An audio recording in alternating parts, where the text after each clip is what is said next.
They say the pool is refreshing. They say dating is exciting.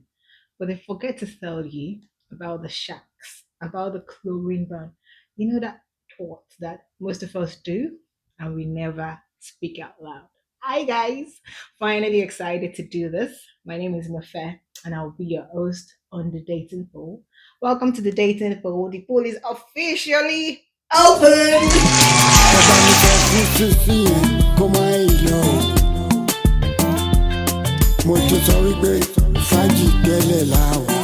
On our premiere episode of this dating pool, we're going to be taking a deep dive into what seemed to be the most controversial discussion of the modern dating.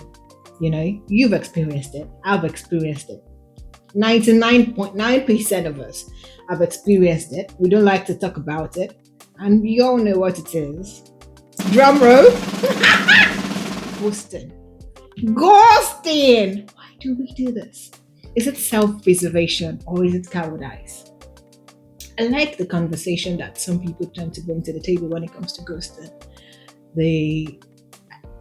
I think if you ask my honest opinion, I think it's cowardice. I think it comes with having no spine when it comes to, having that big conversation of letting whoever you are having a conversation with know that for some reason I'm not just feeling this. I can't do this. And they decide to go into thin hair. But let me play the devil's advocate. Is there a green light in ghosting? Do you think? Do you think there's a green light in ghosting? Well, I don't think so, because in this age of stage 5 claim guns, those people that will not take no for an answer. When vibes start to turn into aggression, then honestly, ghosting can be a green light. But then and only then is when you can make an actual excuse for ghosting. But in this modern day dating, we've turned ghosting into a thing of I'm not feeling it, I'm out. We've turned people into menus, into Netflix shows, where if we don't get hooked in the 5-10 seconds of watching the show, we're out of it. Well, my team and I have some poolside confessions. We put out a poll to ask people of their opinions and of their experiences about ghosting. This will blow your mind because I'm about to read you some true life stories about ghosting and you wouldn't believe it. Well, on our poolside confessions, the first one we have on this ghosting. I was seeing this guy for 5 years. 5 years! She put that in exclamation. I went to his house one morning to surprise him with his favorite breakfast and a new video game he wanted. I used my key. She has a key, guys. She has a key, so serious level of dating. Walked into the bedroom and found him asleep with his ex arm in arm. I didn't scream. I just put the breakfast and the game on the counter. I left my key next to them and walked out. I blocked him on everything, changed my number, moved to a new city for a job I had lined up the same week. He never got a single word or explanation from me. I ghosted a 5-year relationship, and honestly, it felt like superpower. Yes, girl, as you should. Well, in this case, I'm going to still play the devil's advocate. Honestly, yes, as you should, girl. As you should. I mean, Dating Pool is not a podcast where we are bashing anybody. But yeah, love that for you. Okay, our second poolside confession, guys. I was stood up for a dinner date after getting fully dressed up. When I finally texted him 2 hours later to say how disrespectful he was, he replied, "My mom died last night and I'm just on it and I'm just here looking for support." I felt like the world's biggest jerk. I sent flowers to his house and the address he gave me.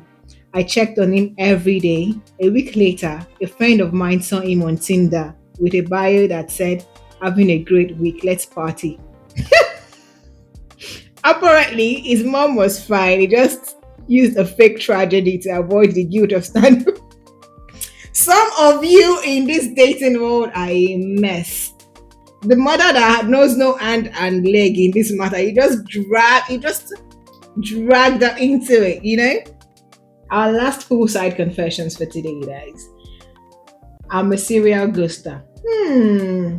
And I know there's a special place in hell for me, as you should know. But here's why I do it. I'm the fixer. I meet people who are struggling. I cheer them up. I give them so much hope. And the second they start relying on me for or asking for a real commitment, I panic. I feel like I'm suffocating. Instead of saying I can't handle this, I just vanish.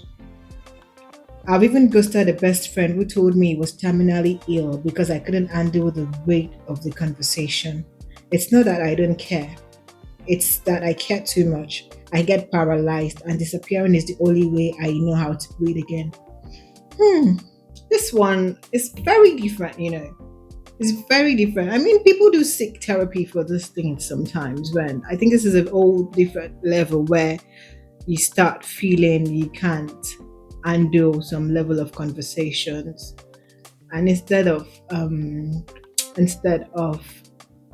suffocating yourself, you just try to protect yourself. We could say this is a form of self-preservation. Then again, it leaves the other person questioning themselves, questioning their self-doubt, and asking a whole lot of questions that no one is there to answer. So before you hit block or leave that person on red just because I am feeling this, ask yourself that question. Am I doing this for my pride? Am I doing this for my self-preservation? Because you don't want to be the reason someone loses faith in the dating pool. You don't want to be the reason someone feels they cannot try again in the dating pool.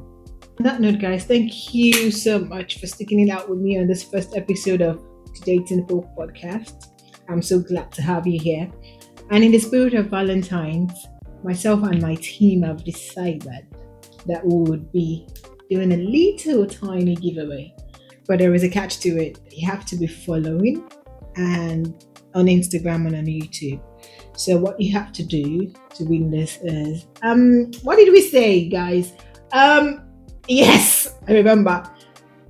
You have to comment. Now single, I no kill anybody. Well, we'll be looking and we'll be choosing 5 random people to give out 20,000 naira to. Hope this gets somewhere to help you celebrate Valentine's and make you feel special. If you've got the story, Poolside Confession is open for you to let us know your story. I mean, we'll keep it anonymous definitely, and we'll be sharing and letting you know what we think. On that note, guys, thank you so much for sticking it out with me on this premiere episode of the Dating Poll podcast. I'm so glad to have you here.